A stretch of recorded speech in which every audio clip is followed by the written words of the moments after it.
A video is making the rounds that I first saw yesterday. And that's not the one I wanted. I wanted that one right there. And it is astonishing. Now, this is from the World Economic Forum. You need to understand, the World Economic Forum has been around for quite some time.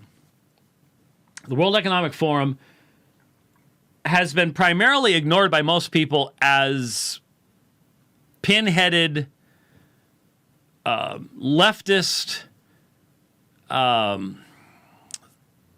scholars and theorists, and you know, they get together at Davos and do their thing, and yeah, really, well, actually, they are the largest enemies you've ever had. They are behind what is happening to you now. If you have lost your job, if you've lost your business, if you've lost your freedom, the World Economic Forum wanted all of that to happen, was waiting for a trigger, waiting for something to use to bring all that about, because they want you dependent upon the government. They want you living in a one-room apartment without the ability to travel, eating vegan, with basically no future and no purpose in your life, and not getting married and not having children, so that the overall population can be drastically reduced over time.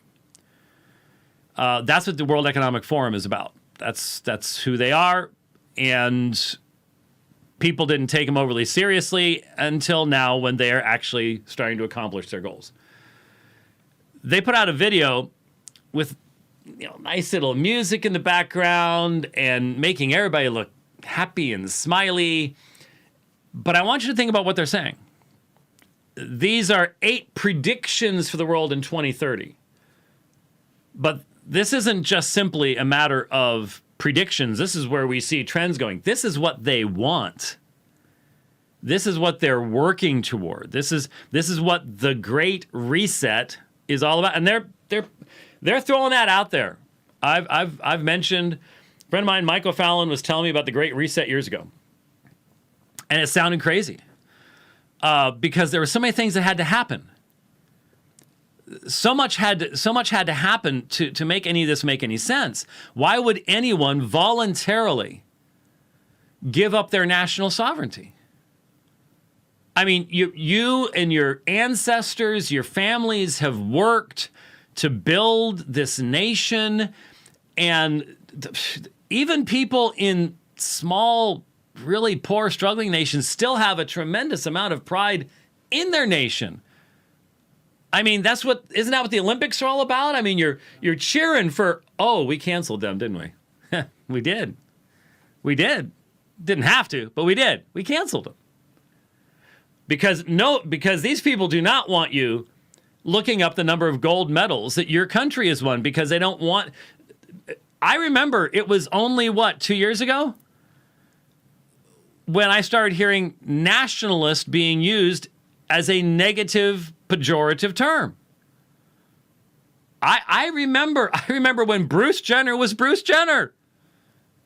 And we were so proud of the decathlon wins and Mark Spitz. Oh, wow. You know, and the miracle, the U.S. hockey team, back when we were still putting amateurs up against all the professionals from the Eastern Bloc countries, our amateurs won the gold in hockey. Remember? Miracle on Ice, yeah. And so that kind of thing, you know, the dream team, you know, when we finally started using our professionals and wiped their bales off the planet, you know, but you see that fosters nationalism and borders. And these people don't want that. They want a global socialist technocracy, where a small number of global elites live in the level of luxury you would not even be able to. Remember, what was that movie with where all the elites lived up on a space station, and then all the bad people lived on Earth and just died horrible deaths, and and stuff like that. What was the name of that one? Anyway, saw it again recently. That's sort of where these people are in what they're going to be doing. As with all of socialism, what you do is you spread poverty equally. That's what that socialism does, is you spread the poverty out equally. But when you get people to vote into it, of course, you advertise it differently. And I did a really long ride yesterday because it finally cooled off, and I had been waiting to do this ride for about a 102-mile ride out to Bartlett Lake and back. I've been waiting to do it literally for months, and finally got a chance to do it. And so one of the things I listened to was Rod Dreher's book, Live Not by Lies.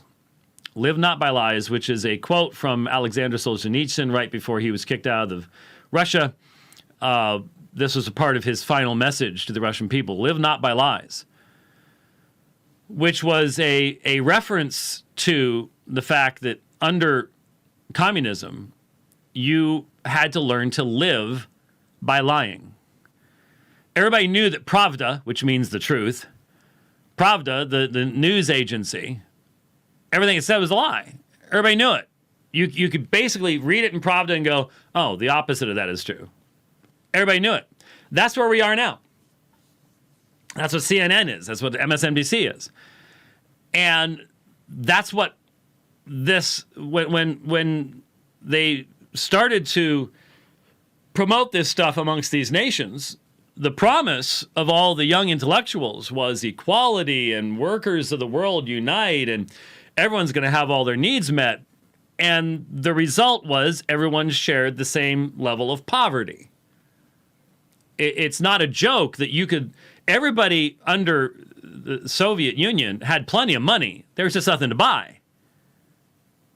And so if you wanted a car, you ordered a car and you'd get the car about 2.5 years later. And it was a hunk of junk, but you didn't have to worry about paying for it because there's plenty of money. There just wasn't anything to buy because socialism doesn't work. As they say, you vote your way in on the basis of lies, and then you shoot your way out on the basis of the truth. That's how it's been. And for quite some time, I've been noticing a lot of folks who lived under the communist scheme. They have to be older folks now. Well, not super older, but older. They're in the older generation. Have been saying, what we're seeing in the United States, we've seen before. People losing their jobs, totalitarian thought, being punished for how you think about things, how you speak about things. If you actually want to say what you really need to say, you sort of have to lower your voice.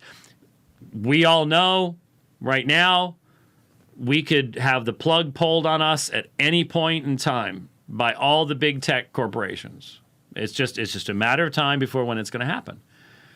And they've been saying, we saw this before. This is how it happened last time.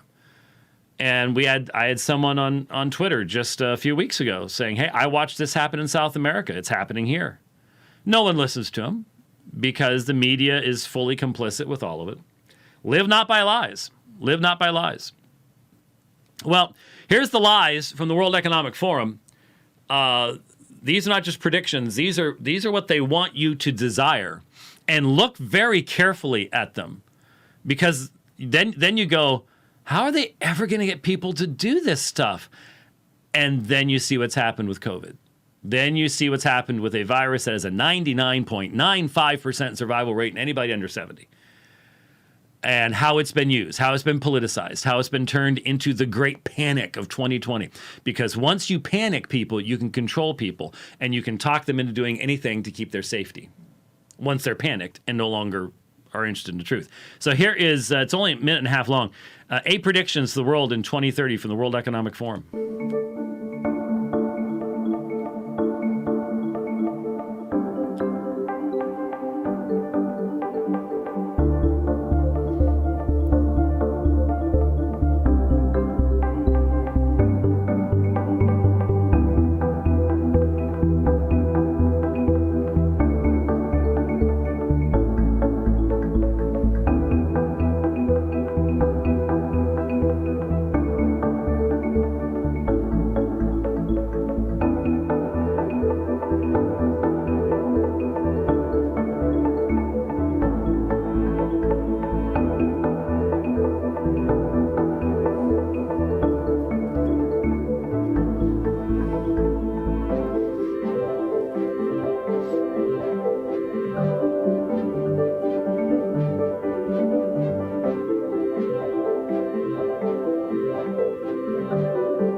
Okay, so there you go. I mean, in 90 seconds, there you have global socialism from the World Economic Forum.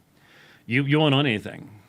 Anything you need, you'll rent from somebody else. So all the rosy stuff about, you might be getting ready to go to Mars or something like that. So this is obviously single payer health care, all done by the government, which we all know means in the real world today, many people die because they can't get life-saving surgeries because there's too much of a delay and issues like that. So there you go. You'll be a vegan. No personal autonomy, no personal liberty, no personal freedoms. Everyone has to think the same way, act the same way, and you'll just all be serfs of the government. And that's the World Economic Forum, and that's what all the rich elites want for you. It's called the Great Reset, folks. The Great Reset. And they literally are that close to accomplishing it because already 50 million people have voted in the United States. And so all the stuff that's come out about Hunter Biden and Chinese money and all the rest of that stuff, those 50 million people have already voted. And how many of them, and probably close to 25 million of those have voted for a man who is non-compos mentis, who literally doesn't know what day it is, doesn't know where he is, doesn't know where he's going. He doesn't know what office he's running for. He doesn't know who he's running against. Hey, George. Yeah. It's astonishing. These are all facts. This is reality. And then and I saw just today one of the people that I follow on Twitter put together a whole list of people who, in response to the establishment of Justice Barrett on the Supreme Court, we're talking about burning the Constitution, packing the court, destroying the nation.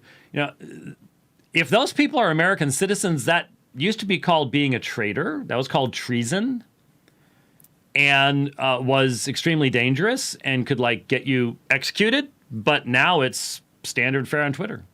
That's the situation we're facing. So there's the there's WEF, World Economic Forum. Now I mentioned that I went on a long ride yesterday. I did two things on that ride. I listened to a debate that we're going to talk about at the end of the program. Well, halfway through the program or pretty soon or whenever.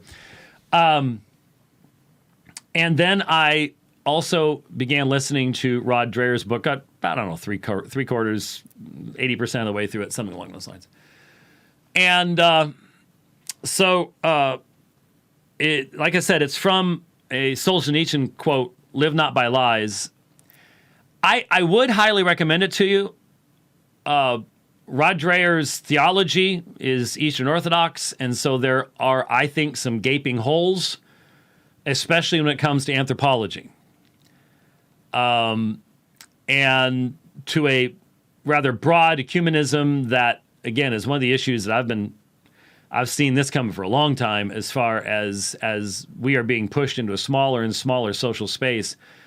The fact that the vast majority of people don't know why they're not another perspective is going to be problematic, going to be very, very problematic. The specifics of what we believe and why we believe it will be swept under the rug by and large. And the problem is that leads to fundamentally different answers to the big questions, the big worldview questions.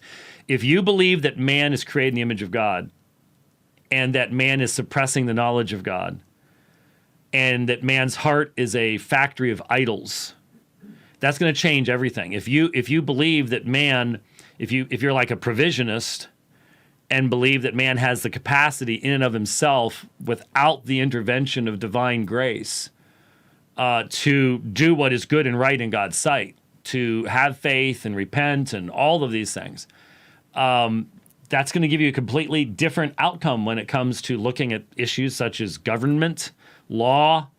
These are fundamental issues. And as I was saying earlier, it's very obvious to me that whether you have a God-centered theology or a man-centered theology, and that people, that's too simplistic. No, there is a way of identifying that. If you believe that God is accomplishing his will in this world, that he has formed the fabric of time, then to be consistent, you have to have a God-centered theology. If you do not believe that, you can only have a man-centered theology. You can't have a God-centered theology because God's waiting on mankind to see what mankind's going to do anyways.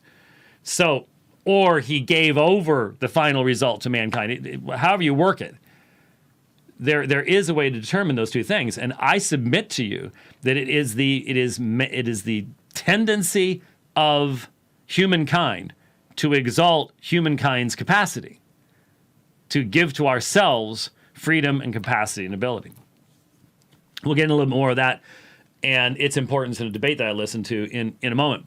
But so why would I suggest a book by because I criticized Rod Dreher's Benedict option, which came out a couple years ago, which obviously is related. But obviously he's a very good thinker. And I remember before I did the debate with John Dominic Crossan before the cruise many years ago, we did a class. And during the debate, Shabir mentioned some of the books that I mentioned that I had recommended to the class, as if by recommending the book, that meant I believed everything that was in the book. And I'm like, no, this is a class. You put on a graduate level class, or really it should be almost any level class, you're going to put things in your bibliography or expose students to things that are not necessarily representative of where you're coming from. Just simply, that's what the educational process is about. Unless you're a fundamentalist, and then you only have them read fundamentalist books. And so this would be a situation where I'm going, look, you're going to be challenged by some of the things he says. Sometimes you're tracking along going, yeah, oh boy, I hadn't thought about that. And then all of a sudden there'll be this, whoop, and it sort of skips, sort of like on an old record, and you're like, why did that happen? And if you think about, it's because he's not an evangelical and he doesn't have the same, foundations in certain things as so we've been going along pretty well, and then or sometimes like off to the side or something like that. That's the experience you'll have in reading Roman Catholics and Eastern Orthodox and all sorts of things like that. But he still put a lot of work into it, and it was basically what he's saying is what we're seeing coming is a soft totalitarianism, a totalitarianism not so much enforced by government decree as by the society itself, as seen in the large tech companies and corporations. In the book, he mentioned that many of those larger corporations, like Apple and Google and Facebook, have more money on hand than many of the nations in the world. Well, actually, most nations in the world have no money at all when you think about it. But their economic capacity and power is greater than entire countries or entire groups of countries. And they are the mechanism that is being used to enforce a societal totalitarianism. It's a soft totalitarianism. It's not the Russians rolling into town with tanks and establishing a puppet government, which is what happened in Eastern Europe after World War II. Instead, it actually flows from the consent of the no longer governed but ruled. Again, you vote your way in. And it is a bowing to new societal goods that then demand that they and they alone be seen as good, so that any other perspective is now considered to be evil and is not to be spoken of and shall not appear on social platforms and cannot have access to the internet. And if your organization believes those things, and that's called hate mongering. And if you associate with people like that, you can lose your job. And all of that type of totalitarianism was present under Soviet-style totalitarianism and is present today in China. But it is interesting to compare and contrast the Chinese model today with what took place before, because this is for me the key, at least key to how I've been thinking about it, and that is Dreher spends a lot of time talking about Soviet dissidents and people in Czechoslovakia and places like that resisted the communist regime and how they resisted, because part of the book is about, well, how will we resist when this happens? But the problem is, looking back, yes, I think it's good to look back. It's good to know what they went through. It's good to know how they resisted. But the one thing they weren't facing was technology. And the massive government control of every aspect of the life of every citizen of China is what we are looking at coming in the United States. The infrastructure is already in place. The ability to have the cameras, the tracking devices, the listening devices in your homes, which many people have voluntarily placed in their homes, and all for making our life easier, of course. But all that kind of stuff, that is the part of the soft totalitarianism that ends up becoming hard totalitarianism. I don't see personally how soft totalitarianism can avoid becoming the hard totalitarianism of the Chinese Communist Party. But what has changed, and to me is this was an important insight, not so much that he stated, but in listening to him speaking, made me think about this. What the Chinese have done that is even more insidious is they learned from the mistakes of the Soviets. And they came to understand that an unhappy, unfed, unsatisfied populace is eventually going to throw you out. You're eventually going to run out of people to run the machinery, and they'll eventually throw you out. So what you need to do is need to have enough economic power going on to allow the people to fulfill their fleshly desires for food, luxuries, video games, sex. Keep people satiated, physically satiated. Keep them busy. If they're starving, that makes for martyrs. You don't want martyrs. You don't want that guy standing in front of the tank in Tiananmen Square, which has already been wiped out of the memory of the Chinese people. Almost no young Chinese person has any knowledge whatsoever of Tiananmen. They don't even know what happened. That's only whispered about by a very small number of people. So what's interesting is Western so this is how you can abuse capitalism and then use communism, Marxism, and in both satisfy the sinful desires of man. You can abuse capitalism through greed and the promotion of immorality, the destruction of the family, etc., undercut the society. Or under Chinese-style communism, you satiate these desires, you provide the food, you provide the games, and that keeps people docile so that they do not rebel against the fact that they have no freedom and they have no future and they have no transcendent value at all. Life is just living. It's just rinse and repeat until you die, and then you're gone, because that's all they have to offer. That's all they have to offer. And so you just have to satiate people for as long as possible. And it is that Chinese style of communism, of totalitarianism, that is coming and coming quickly. And we have seen over the past, 7-8 months, how easily it can happen. How easily it can happen. We just, in years past, I just could not see what would cause the American people to voluntarily become wards of the state, to voluntarily become snitches on their neighbors.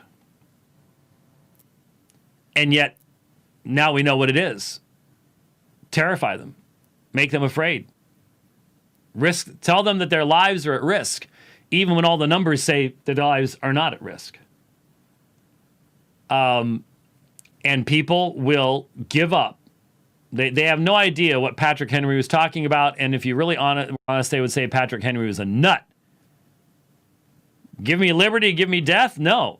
Right now, the American side is saying, give me safe imprisonment rather than death. That's what America is saying.